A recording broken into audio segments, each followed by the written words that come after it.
Assalamualaikum warahmatullahi wabarakatuh. Perkenalkan, nama saya Muhammad Lutfi Ihsan Karim dari Pendidikan Ekonomi 8A. Di sini saya akan menjelaskan tentang mendeskripsikan konsep ilmu ekonomi. Yaitu yang pertama ada pengertian ilmu ekonomi. Ilmu ekonomi adalah ilmu yang mempelajari perilaku manusia dalam memilih dan menciptakan kemakmuran. Artinya, ilmu ekonomi ini dekat dengan kehidupan kita sehari-hari. Tapi secara teori atau aplikasi, kita belum mengetahuinya. Inti masalah ekonomi adalah adanya ketidakseimbangan antara kebutuhan manusia yang tidak terbatas dengan alat pemuasan kebutuhan yang jumlahnya terbatas. Jadi, bisa disimpulkan ini sebagai kelangkaan. Adapun masalah ekonomi yaitu adanya kelangkaan, yaitu kebutuhan yang tidak terbatas. Kebutuhan tidak terbatas ini dibagi menjadi 4 bagian, yaitu menurut intensitasnya, sifat, subjek, dan waktu pemenuhannya. Menurut intensitas dibagi menjadi 3 bagian, yaitu kebutuhan primer, sekunder, dan tersier. Kebutuhan primer ini yaitu kebutuhan yang wajib dimiliki oleh manusia. Contohnya seperti sandang, pangan, dan papan. Yang kedua yaitu kebutuhan sekunder. Kebutuhan sekunder ini yaitu jika kebutuhan primer sudah dilaksanakan, maka kebutuhan sekunder bisa dilakukan seperti perabotan ataupun barang-barang pembantu kebutuhan primer. Yang ketiga yaitu kebutuhan tersier. Kebutuhan ini sebenarnya tidak wajib, tetapi jika dilakukan itu bisa saja. Seperti kebutuhan tersier ini yaitu untuk memenuhi hasrat dari keinginan kita, seperti kita ingin tampil gaya dengan membeli barang-barang branded. Adapun yang kedua yaitu menurut sifatnya yaitu jasmani dan rohani.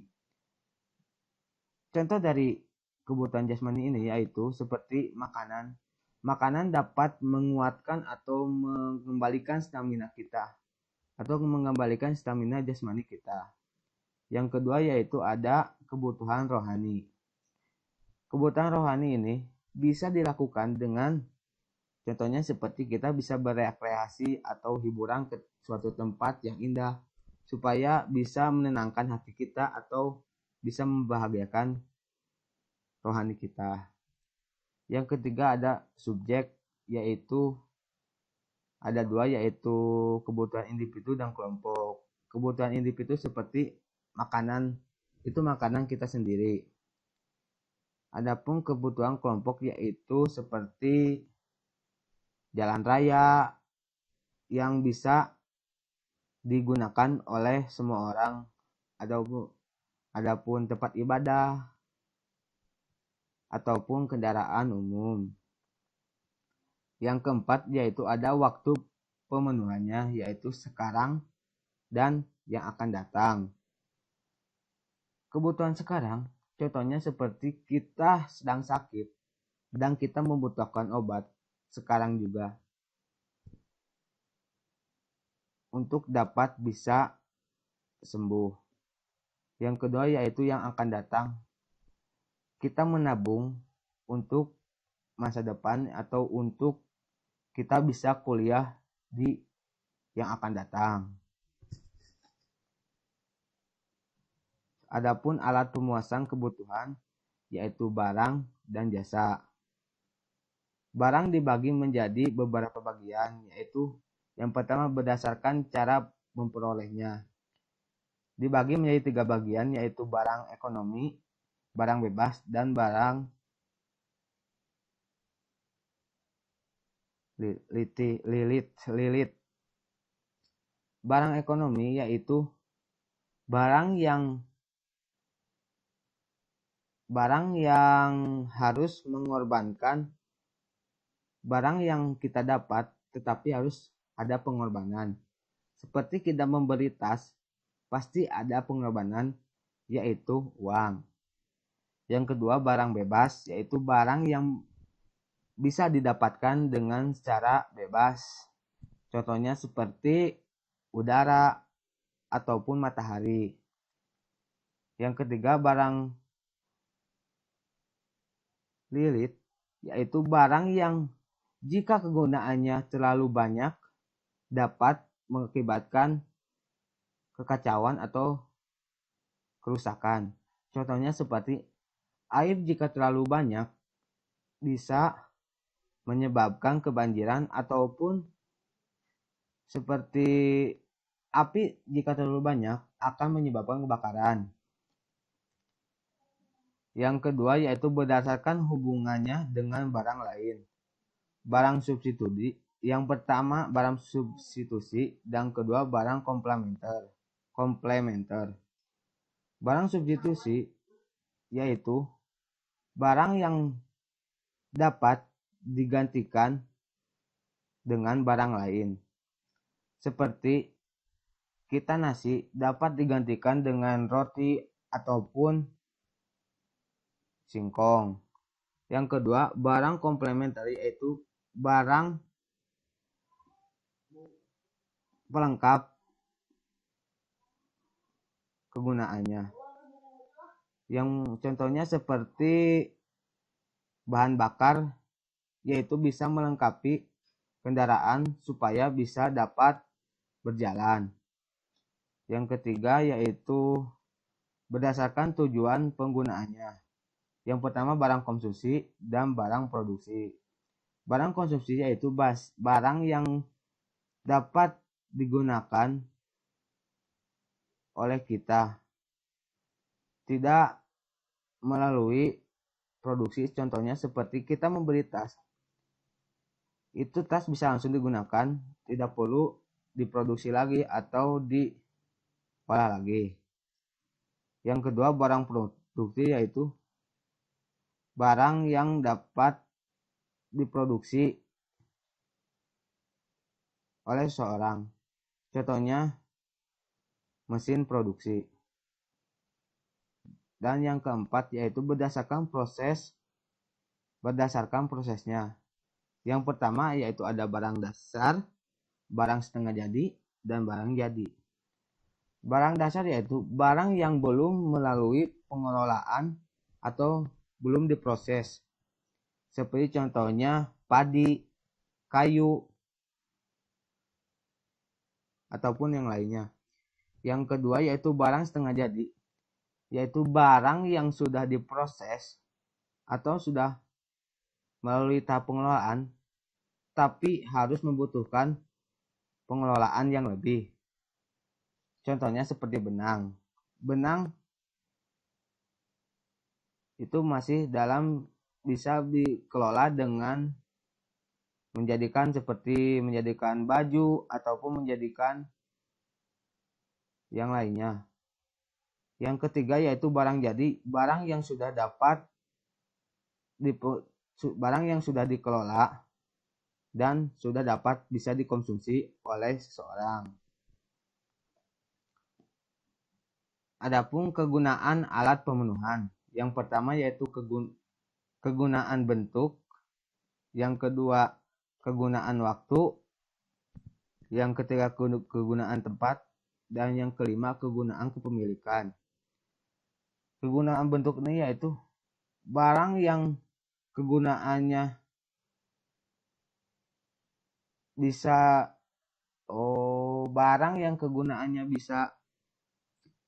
jika suatu barang kegunaan dapat dibentuk ulang lagi, bisa bertambah kegunaannya.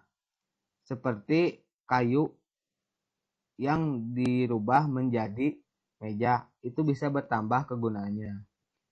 Yang kedua, kegunaan menurut waktunya. Ya, seperti contohnya payung. Payung dapat digunakan sewaktu turun hujan. Yang ketiga yaitu kegunaan tempat. Kegunaan tempat ini yaitu barang dapat berguna jika ditempatkan dari tempat lain, dari tempat ke suatu tempat yang lain. Contohnya seperti kapal air tidak berguna jika ditempatkan di suatu perkotaan, tetapi akan berguna dan akan bertambah kegunaannya jika ditempatkan di laut. Yang keempat yaitu kegunaan kepemilikan. Contohnya seperti kacamata.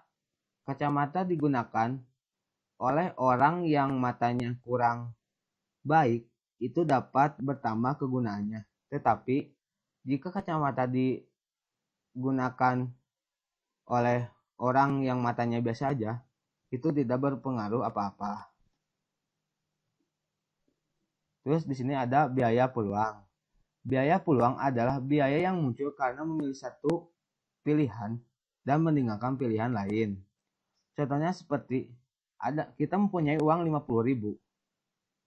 Kita memilih untuk beli komik atau nongkrong sama teman-teman. Kita memilih nongkrong sama teman-teman, otomatis kita meninggalkan pilihan lain yaitu membeli komik. Terus ada prinsip ekonomi. Prinsip ekonomi adalah panduan atau dasar berpikir dalam aktivitas ekonomi untuk mendapatkan tujuan yang hasilnya maksimal, tetapi pengorbanan yang sekecil mungkin. Contohnya yaitu kita menjual bakso.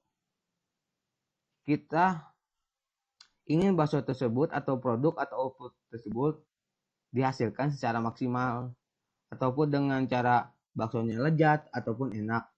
Tetapi kita menggunakan biaya yang seminimal mungkin.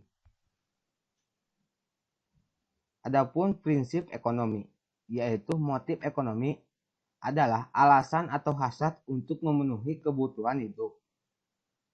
Adapun seperti untuk ingin memenuhi kebutuhan hidup, ingin mendapatkan penghargaan, ataupun ingin membantu sesama. Pembagian ilmu ekonomi. Ekonomi deskriptif. Ilmu ekonomi deskriptif adalah bagian ilmu ekonomi yang menggambarkan keterangan faktual tentang suatu keadaan ekonomi dalam bentuk angka, grafik, kurva, ataupun penyajian lainnya. Yang kedua yaitu teori ekonomi. Ilmu ekonomi yang menggeneralisasikan data-data ekonomi yang memberikan penafsiran dari data tersebut. Sedangkan yang ketiga yaitu ekonomi terapan, yaitu ilmu ekonomi yang menggunakan kesimpulan-kesimpulan yang diperoleh dari teori ekonomi untuk menjelaskan masalah-masalah yang dikumpulkan dalam ekonomi deskriptif. Sedangkan yang terakhir yaitu ada ekonomi syariah, merupakan ilmu pengetahuan sosial yang mempelajari masalah-masalah ekonomi rakyat yang diilhami oleh nilai-nilai Islam. Adapun prinsip dari ekonomi syariah yaitu pertama, sumber daya merupakan pemberian atau titipan dari Allah Subhanahu wa taala sehingga manusia tidak boleh bersemena-mena. Yang kedua, tidak ada kepemilikan mutlak. Yang ketiga adalah berjamaah agar saling menggerakkan ekonomi. Yang keempat, pemerataan kekayaan sehingga tidak ada disparitas. Dan yang terakhir yaitu ekonomi syariah menjamin pemilikan masyarakat dan penggunaan direncanakan untuk kepentingan orang banyak. Di sini ada tujuannya yaitu tujuan ekonomi syariah yaitu untuk